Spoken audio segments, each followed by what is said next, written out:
नमस्कार दोस्तों, आपके अपने चैनल पूजा वार्ष्णेय हिंदी कहानियों में आपका स्वागत है। आज की कहानी का शीर्षक है श्री गणेश पूजन की सबसे सरल विधि। श्री गणेश पूजा अपने आप में बहुत ही महत्वपूर्ण व कल्याणकारी है। चाहे वह किसी कार्य की सफलता के लिए हो या फिर चाहे किसी कामना पूर्ति, स्त्री, पुत्र, पौत्र, धन, समृद्धि के लिए या फिर अचानक ही किसी संकट में पड़े हुए दुखों के निवारण हेतु हो।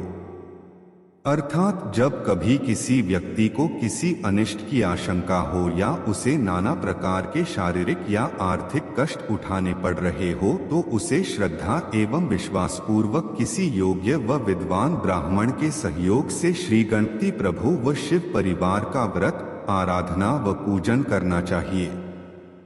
श्री गणेश चतुर्थी को पत्थर चौथ और कलंक चौथ के नाम भी जाना जाता है। यह प्रति वर्ष भाद्रपद मास को शुक्ल चतुर्थी के रूप में मनाया जाता है। चतुर्थी तिथि को श्री गणपति भगवान की उत्पत्ति हुई थी, इसलिए इन्हें यह तिथि अधिक प्रिय है।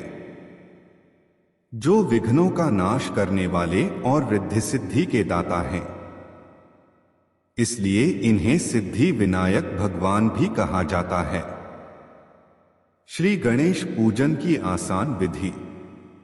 पूजन से पहले नित्यादि क्रियाओं से निवृत्त होकर शुद्ध आसन में बैठकर सभी पूजन सामग्री को एकत्रित कर पुष्प, धूप, दीप, कपूर, रोली, मौली, लाल, चंदन, मोदक आदि एकत्रित कर पूजा करें। भगवान श्री गणेश को तुलसी दल व तुलसी पत्र नहीं चढ़ाना चाहिए।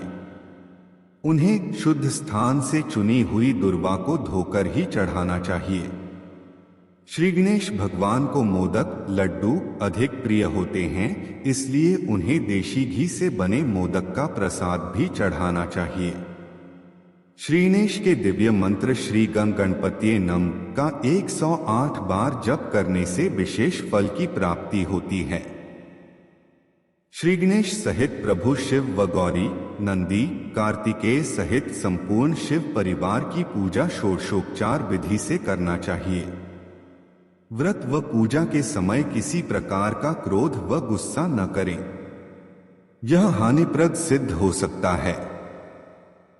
श्री गणेश का ध्यान करते हुए शुद्ध व सात्विक चित्त से प्रसन्न रहना चाहिए। शास्त्रानुसार श्री गणेश की पार्थिव प्रतिमा बनाकर उसे प्राण प्रतिष्ठित कर पूजन अर्चन के बाद विसर्जित कर देने का आख्यान मिलता है।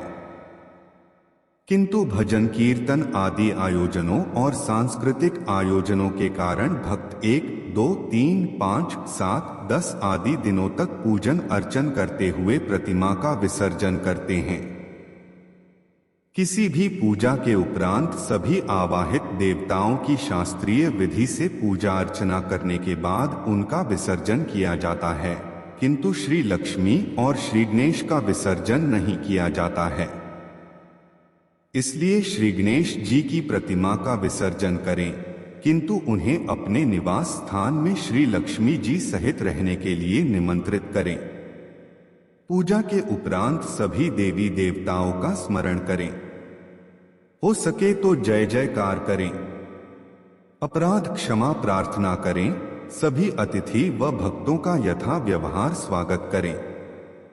पूजा कराने वाले ब्राह्मण को संतुष्ट कर यथा विधि पारिश्रामिक, दान आदि दें। उन्हें प्रणाम कर उनका आशीर्वाद प्राप्त कर दीर्घायु, आरोग्यता, सुख, समृद्धि, धन, ऐश्वर्य आदि को बढ़ाने के योग्य बने।